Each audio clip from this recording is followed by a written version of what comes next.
Hello dear friends, welcome है आप सभी का तनु क्लासेस में। तो आज के इस वीडियो में केमिस्ट्री का फर्स्ट चैप्टर सॉलिड स्टेट यानी ठोस अवस्था का सब्जेक्टिव क्वेश्चन डील करेंगे। ऐसे सब्जेक्टिव क्वेश्चन डायरेक्टली आपको बोर्ड एग्जाम में पूछ दिए जाते हैं, जैसे कि जालक बिंदु से आप क्या समझते हैं, बिंदु दोष से आप क्या समझते हैं, सामान्य लेवन NaCl कभी कभी पीला क्यों दिखाई देता, गर्म करने पर श्वेत जेडनो कभी पीला क्यों हो जाता, या फिर ठोस असंपीड़ी क्यों होता, बिंदु दोष को परिभाषित करें। ये सब जनरल क्वेश्चन है और जनरल क्वेश्चन डायरेक्ट आपको बोर्ड एग्जाम में पूछ दिए जाते हैं, ठीक है। इसलिए मैं चाहूंगा कि आप सभी क्वेश्चन को डील करेंगे। तो चलिए देखते हैं सबसे पहला क्वेश्चन क्या करा। सबसे पहला क्वेश्चन है कि जालक बिंदु से आप क्या समझते हैं, यानी लेटेस्ट पॉइंट से आप क्या समझते हैं। तो प्रत्येक जालक बिंदु यानी हर एक लेटेस्ट पॉइंट एक अभिविकन को इंडिकेट करता है, निरूपित करता है। अब यह अभिविकन क्या होता है, अभिविकन किसको कहते हैं, यानी अभिविकन वह कण जिससे क्रिस्टलीय पदार्थ का निर्माण होता है उसको कहते हैं अभिविकन। यह अभिविकन परमाणु भी हो सकते हैं, अणु भी हो सकते हैं, आयन भी हो सकते हैं, ठीक है। तो जालक बिंदु से आप क्या समझते हैं, इसका शॉर्ट में इसी तरह से आपको आंसर देना है। तो पहला क्वेश्चन मेरा कवर हो गया। आगे बढ़ेंगे दूसरा नंबर क्वेश्चन की ओर। क्वेश्चन कह रहा है कि सामान्य लवण यानी NaCl सोडियम क्लोराइड कभी कभी पीला क्यों दिखाई देता है, इसका क्या कारण है। तो सोडियम क्लोराइड का रंग क्या होता है, पीला होता है, और उसके ऋणायन स्थल पर उपस्थित अयुग्मित इलेक्ट्रॉन के कारण,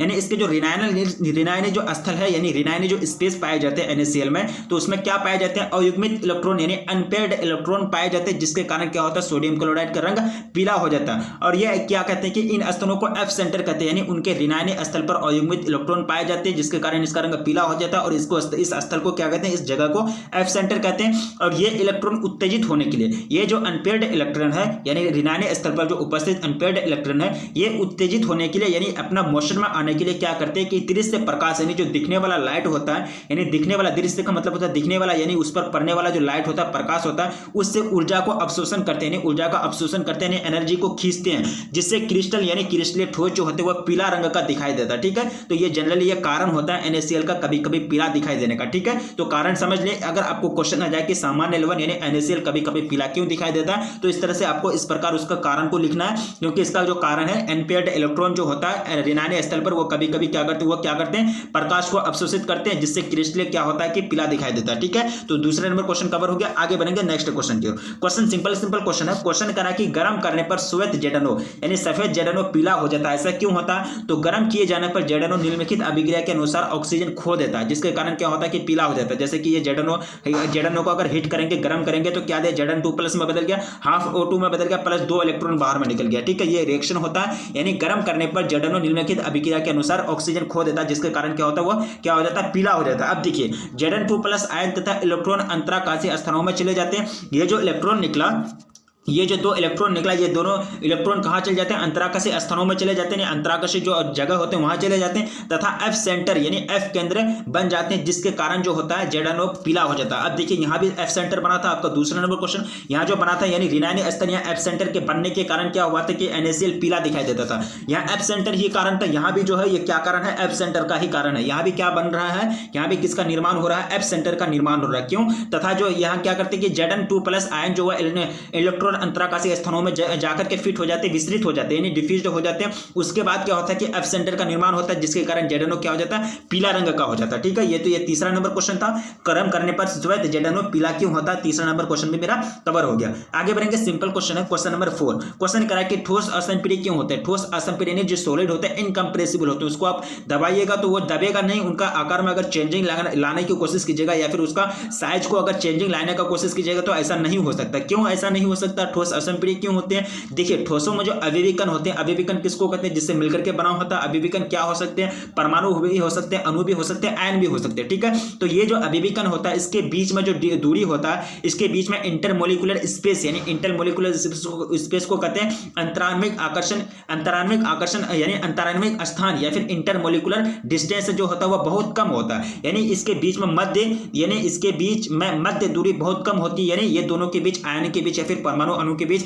दोनों के बीच जो होता है मध्य दूरी बहुत कम होता है, जिसके कारण इस दोनों को और आपस में लाया नहीं जा सकता। इन्हें और अधिक पास लाने पर इन कणों पर यानी अगर इनको ज्यादा मतलब आपस में नहीं लाया जा सकता। अगर आप इसको आपस में लाएंगे तो इसके इलेक्ट्रॉन जो है, इसके इलेक्ट्रॉन में क्या होगा कि प्रतिकर्षण स्टार्ट हो जाएगा। क्या हो जाएगा कि इन इलेक्ट्रॉन में अवरोह में प्रतिकर्षण स्टार्ट हो जाएगा, प्रारंभ हो जाएगा, अतः इन्हें अधिक पास नहीं लाया जा सकता। जब आप देखिए कि कोई भी परमाणु या फिर कोई भी एटम या फिर कोई भी आयन अगर पास में नहीं आ रहा तो उसके चेंजिंग में, वो उसका पोजीशन में चेंजिंग कहाँ आया, जब उसका पोजीशन में चेंजिंग नहीं आया, उसका पोजीशन में परिवर्तन नहीं आया, तो वो क्या होंगे, उसको आकार में चेंजिंग नहीं लाया जाएगा, ये क्या होगा, इनकम्प्रेसिबल हो जाएगा, यानी क्या हो जाएंगे कि असंप्रिय हो जाएंगे। तो ठोस असंप्रिय होने का कारण यह है कि उसके बीच में जो परमाणु मज के बीच में जो जगह रहता है वह बहुत कम रहता है और उसको आपस में नहीं लाया जा सकता, उसके बीच की दूरी को और नहीं घटाया जा सकता। यही कारण होता है ठोस असंप्रिय होने का, ठीक है। यानी ठोस असंप्रिय क्यों होते हैं, यह कारण होता है, ठीक है। ये क्वेश्चन पूछा गया क्वेश्चन है कि ठोस असंप्रिय क्यों होते हैं या फिर सॉलिड जो होता है इनकम्प्रेसिबल जनरली क्यों होता है, ठीक है। ये चौथा नंबर क्वेश्चन था।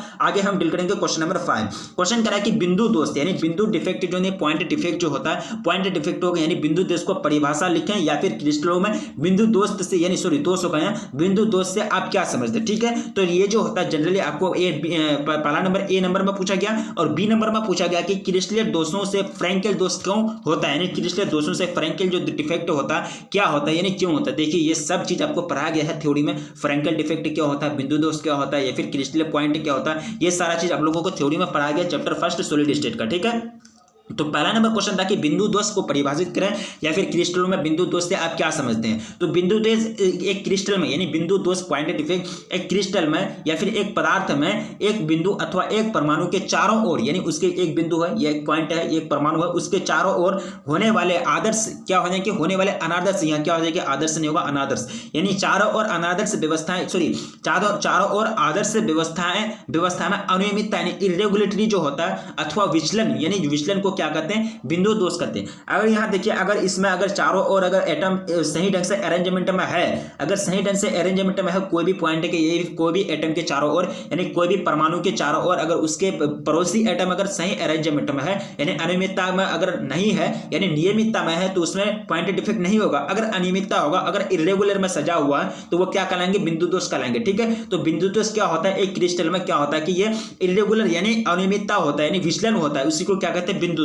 दोष कहते हैं। दूसरा नंबर क्वेश्चन बी पूछा गया था कि क्रिस्टलीय दोषों से फ्रैंकेल दोष क्यों होता है, ये आपको कारण पूछा गया। तो कारण इसका क्या होगा कि लघुत्तर आयन साधारणतः जो होता है धनायन क्या होता है कि लघुत्तर आयन होता है, ठीक है। तो लघुत्तर आयन को अपने वास्तविक स्थान यानी रियल पोजीशन से विस्थापित होकर अंतराकाश यानी अंतराकाश स्थान में चले जाने के कारण उत्पन्न बिंदु दोष को क्या कहते हैं, फ्रैंकेल दोष कहते हैं, ठीक है। जिसके कारण इसको क्या कहते हैं, विस्थापित है, इसको कहते हैं विस्थापन दोष भी कहते हैं। क्यों विस्थापन दोष कहते हैं, क्योंकि ये जो होता है यानी लघुत्तर आयन जो धनायन है अपना स्थान से यानी रियल पोजीशन से वास्तविक स्थान से क्या हो रहा है, विस्थापित हो रहा है, ठीक है। तो लघुत्तर आयन जो विस्थापित हो जा रहा है तो उसके अंतराकाशी जो स्थान है उसमें क्या होते हैं, बिंदु दोष उत्पन्न हो जाते हैं। ऐसे ही क्या हो जाता है, फ्रैंकेल दोष उत्पन्न हो जाता है, ठीक है। तो ये वास्तविक स्थान पर रिक्तिका दोष और नए स्थान पर अंतराकाशी दोष उत्पन्न करता है, इसी को क्या कहते हैं, विस्थापन दोष भी कहते हैं। तापक्रम बढ़ने पर यह दोष बढ़ता है। देखिए अगर आप हीट बढ़ाएंगे, अगर आप तापक्रम को बढ़ाएंगे, अगर आपको यानी अगर ये क्या करेंगे ठोस में या फिर जो क्रिस्टलीय पदार्थ है उसका अगर हीट को बढ़ाएंगे तो टेम्परेचर को बढ़ाएंगे तो फ्रैंकेल डिफेक्ट और बढ़ेगा। यानी फ्रैंकेल डिफेक्ट में जो रियल पोजीशन है यानी लघुत्तर आयन जो धनायन है वो अपना रियल पोजीशन यानी वास्तविक पोजीशन को और विचलित होगा, वहां से और विस्थापन हो जाएगा, डिस्प्लेसमेंट वो अपना जगह चेंज कर लेगा। यानी तापक्रम के बढ़ने पर तो जो होता है फ्रैंकेल दोष तो बढ़ जाते हैं, ठीक है। यानी तापक्रम बढ़ने पर यह दोष यानी फ्रैंकेल डिफेक्ट क्या होता है, बढ़ता है, इंक्रीज होता है, ठीक है। ये बी नंबर में क्वेश्चन पूछा गया था कि क्रिस्टलीय दोषों से फ्रैंकेल दोष क्यों होता है, ठीक है। तो पांचों नंबर क्वेश्चन मेरा कवर हो गया। आगे बढ़ेंगे क्वेश्चन नंबर 6। क्वेश्चन नंबर 6 काफी सिंपल क्वेश्चन है। क्वेश्चन करा कि ठोस ए अत्यधिक कठोर तथा ठोस ए अत्यधिक कठोर तथा ठोस एवं गलित दोनों अवस्थाओं में विद्युत रोधी है और तन्य उच्च ताप पर पिघलता है, तो ये किस प्रकार का ठोस होगा, तो सहसंयोजन ठोस यानी नेटवर्क सॉलिड होगा, ठीक है। जैसे कि सॉलिड जो है जैसे कि सहसंयोजक का उदाहरण है, नेटवर्क का सॉलिड का उदाहरण है हीरा, ठीक है। सिंपल क्वेश्चन है, क्वेश्चन इतना लंबा चौड़ा है लेकिन आंसर देखिए इसका बिल्कुल शॉर्ट आंसर है क्योंकि शॉर्ट टाइप का आंसर हम लोग यहाँ कवर कर रहे हैं। आगे बढ़ेंगे क्वेश्चन नंबर 7। क्वेश्चन कह रहा है कि आयनिक ठोस यानी जो आयनिक सॉलिड जो होता है, आयनिक ठोस गलित अवस्था में जो मोल्टेन स्टेट में होता है वह विद्युत का चालन करती है, जबकि ये ठोस अवस्था में ऐसा नहीं होता। ऐसा क्यों होता है भाई, कारण बताइए। देखिए आयनिक ठोस जो होते हैं वह आयनिक ठोस यानी आयनिक ठोसों में विद्युत चालकता आयनों की गति के कारण होता है। यानी आयनिक ये ठोस है, इसके बीच में आयन रहते हैं यानी छोटा छोटा आयन रहते हैं। अब इसमें अगर मोशन होगा, इसमें अगर गति होगा तो ये गति क्या होंगे, इस गति के कारण क्या होता है कि विद्युत धारा उत्पन्न होता है और ये क्या करते हैं, विद्युत धारा का चालन करते हैं, ठीक है। यानी जस्ट लाइक ए कंडक्टर, ये क्या होते हैं, कंडक्टर के जैसा व्यवहार करने लगते हैं, ठीक है। अगर ये सॉलिड स्टेट में रहेंगे तो इसके जो आयन होते हैं, इसके जो परमाणु होते हैं, ये अपना स्थान में बने रहते हैं, ये अपना स्थान से हल्का सा भी नहीं खिसक सकते हैं, मतलब ये मोशन में नहीं होते, ठीक है, सॉलिड स्टेट में। तो क्या होता है कि विद्युत का चालन नहीं करता। तो आयनिक ठोसों में विद्युत का चालकता आयनों की गति पर डिपेंड करता है, यानी आयनों की गति के कारण होता है। अगर आयन गति करेगा तो विद्युत का चालन करेगा, नहीं करेगा तो नहीं होगा। तो चूंकि ठोस अवस्था में आयनिक गतिशीलता नगण्य होती है, ठोस अवस्था में क्या होता है, अगर ये सॉलिड स्टेट में है तो इसके जो आयन है ये आयन गति नहीं करेगा, मोशन नहीं करेगा, जिसके कारण क्या होगा कि विद्युत चालकता नहीं होगा, यानी विद्युत धारा इससे प्रवाहित नहीं होगा। ये इस अवस्था में चालक नहीं होते। गलाने पर उपस्थित, यानी गलाने पर उपस्थित आयनों में कुछ गतिशीलता आ जाती है, अतः आयनिक ठोस गलित अवस्था में चालक बन जाते हैं। यानी इसको अगर ठोस को अगर गलाया जाए, इसको ठोस को अगर गला देंगे, पिघला देंगे, तो इसके आयन क्या होंगे, जनरली बात है, जाहिर सी बात है, आयन इसको मूव करने लगेगा, गति करने लगेगा। तो जैसे गति करने लगेगा तो उसको क्या कहेंगे, वो क्या करने लगेगा, विद्युत का चालन करने लगेगा, ठीक है। तो ये कारण होता है, ठीक है, यानी जनरली यहाँ कारण होता है मोशन ही। मोशन अगर